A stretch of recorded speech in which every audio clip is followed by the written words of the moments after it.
Egaa akkuma beekamu oboleessa keenya falmata dhalataa baakoo jechuudha. Maatii koon jijjiiraa, jireenya koon jijjiiraa jedhee jireenya injifachuuf jedhee jireenya isaa mo'achuuf jedhee baasii hedduu dhangalaasee baasii hedduu baasee jireenya isaa kana fooyyeffachuuf jedhee biyya Dubaay deemee jechuudha hojiidhaaf maatii ofii bira. Ji'a 1 fi torbee 3 gidduutti immoo lubbuu isaa darbee jechuudha.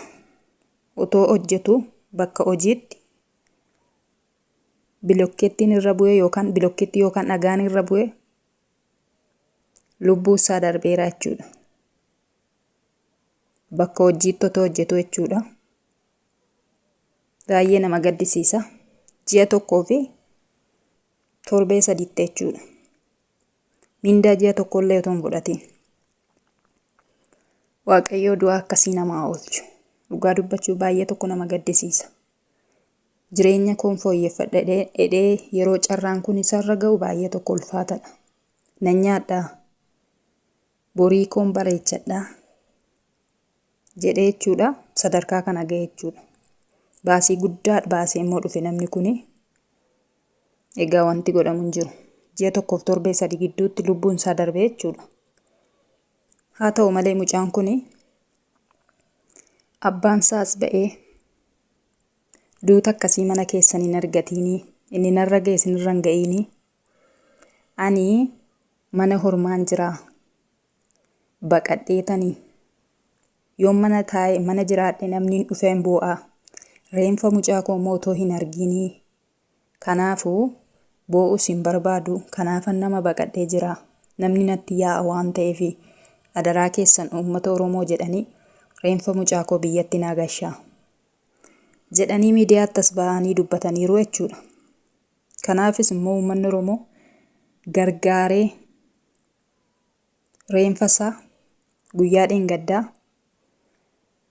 biyya bakkee keessaa guyyaa kaleessaa immoo gara biyyaatti galee fi reenfi suni jechuudha gara biyyaa ga'ee sirna awwaalcha isaa geggeeffameera jechuudha. Guyyaa kaleessaa guyyaa kamisaa sirna awwaala isaa geggeeffamee awwaalameera jechuudha. Maatiif firoottan isaa hundumtuu walitti yaa'anii reenfa mucaa isaanii kana awwaallatanii jechuudha. Baay'eellee nama gaddisiisa garuu baasii amma kana baasee dhufee 400,000 baasee dhufee yeroo otoo ji'a muraasan hojjetiin ji'a 1 fi torbee 3 gidduutti lubbuu isaa darbee Waaqayyo kan akka kanaallee namatti hin fidiin, namattis hin qabiin. Namni amma jiraatu hin beeku. Maaliif jennaan numa karoorsina malee waanuma fagoo jiraannu yookaan waan baay'ee jiraannu namatti fakkaata. Umurii namaa kan beekullee Waaqayyodha. Lafa kanarraa namni kamiyyuu yeroo muraasa qabaa jechuudha. Of jijjiirra jedhanii manaa ba'anii yeroo akka kana ta'u baay'ee tokko nama gaddisiisa. Dhugaa dubbachuu fi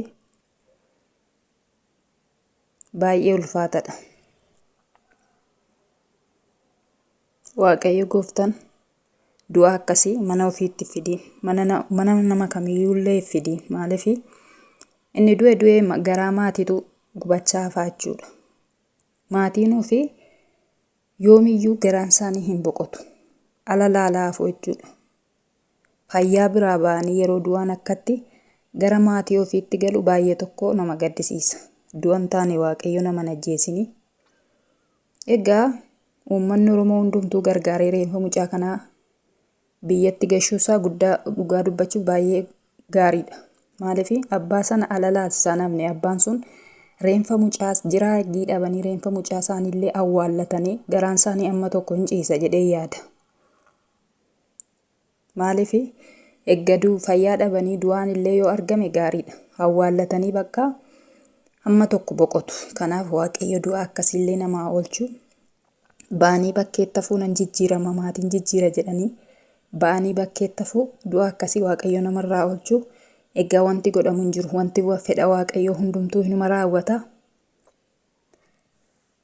Kanaaf firoottansaaf maatii isaa hundumaaf Waaqayyo jajjabina haa kennu. Isaaf immoo Waaqayyo mootummaa isaa keessatti isaa simatu. Baay'ee nama gaddisiisa.